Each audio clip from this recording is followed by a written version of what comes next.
शुण सुधी जने माँ भौणी कहूछि अगिरा पुनेईर कहानी। पुण्य मास माघ मास पूर्णिमा दिन सबुठी अग्नि उत्सव हुए पालन। पारंपरिक भित्तिरे होई एहा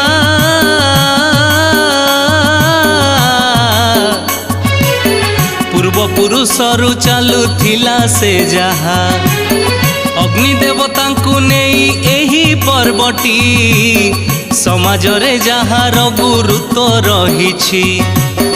आम एई भारतीय परंपरा रे अग्नि को देवता भावी थांती मनरे।